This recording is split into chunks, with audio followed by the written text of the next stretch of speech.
Next feature is quasi federal polity. Quasi means half, not actual. Federal means relating to union of states. We are following the political system which is known as the quasi federal system. A political system, it includes the group of states are joined together under local boards under central government, but also have their own government. So we are following the federal system. In federal system there is a clear cut division of central government and state government. Each government the cabinet system was included, and the central government is most powerful than the state government. The state government is treated as weaker one when you compare. That's why we are following the quasi federal polity.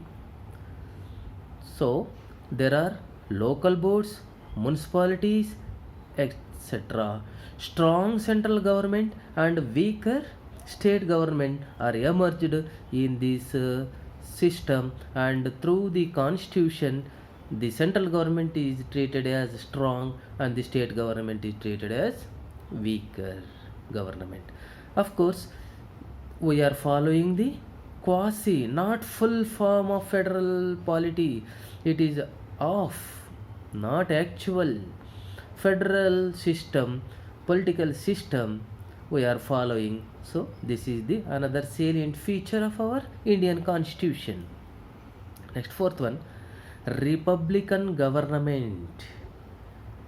Republic means the power to the public. Public means people. Republican government is the another feature of our constitution. So a state or country is treated as republic when a state in which the supreme authority is in the hands of the people. The supreme authority was in the hands of the people through voting system. In this type of republican countries, the president was elected through the people. So that is known as the electoral college, who elect the chief ruler. Who is the chief ruler here? The president is treated as the chief ruler by the people, and representative proportional system, and according to the population the number was given, and through the electoral college the state head was elected in the republican type of country. So India is following the republican government. Public offices are open to all eligible citizens. So citizen means the people, those who have attained 18 years of age is known as citizens. So we are following universal adult franchise system. So without the age, that means after attaining 18 years of age everybody should become the voter, and through this system, whether he is literate or illiterate, whether he may be male or female, everybody should has the right to vote.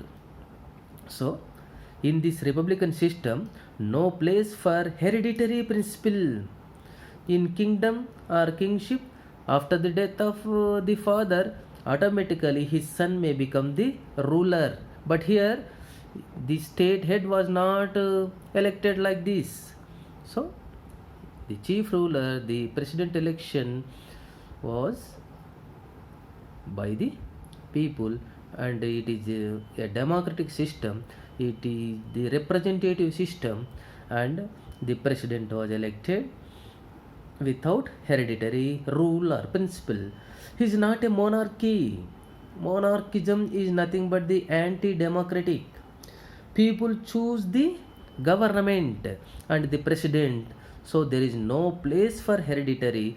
This type of system we are following. So it is a great feature which is known as the republican country, or India has become the republic, and the government in this India is a republican government. We have already known government is an organization which was formed for achieving the aims and objects of the people.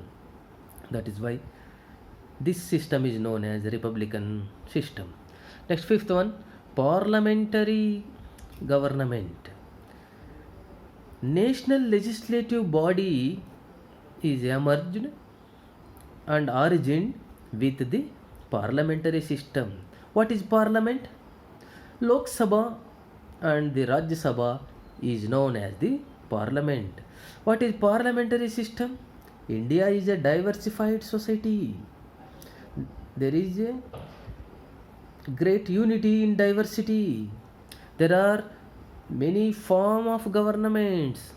So dispersal of authority among several ministers and decentralization of powers and authority was found in presidential form of government. There is independent judicial system, judicial supremacy. So it is the mergation of American and British system. So dispersal of authority or decentralization of authority. So the power was not included in the hands of the single man. It was distributed to all. The power is not centralized, it is decentralized. Delegation of powers, decentralization of powers among the several ministers is found in this type of parliamentary system. So this system is a unique, and it gives special status to the parliamentary system and parliamentary type of government. And fundamental rights and duties. For limiting government and prevent misuse of authority, there may be a chance by the government to misuse the authority, and for giving restriction to the government, and many limiting formulations are found through the fundamental rights and duties. In part 3, articles relating to 12 to 35, it expresses the human rights. They are free for basic freedom, and these fundamental rights are important basic things. For example, right to equality. So these are essential rights. The fundamental rights are right to equality, we are all equal before law, liberty, and right to freedom of religion. So India is a secular country. Everybody has the right to take his own religion. There is a freedom. There are no restrictions. Right against exploitation. Nobody should be exploited by others. There should not be an economic exploitation with the low salaries.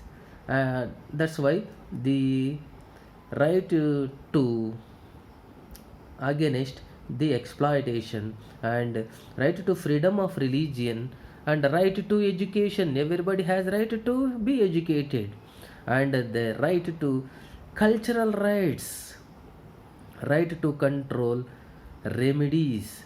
These are all the various kinds of fundamental rights, and it was coined with the duties. Only rights may be a chance for anarchy and uncontrol. So it was confined by the duties. So we are having both the fundamental rights and duties in our constitution. single citizenship.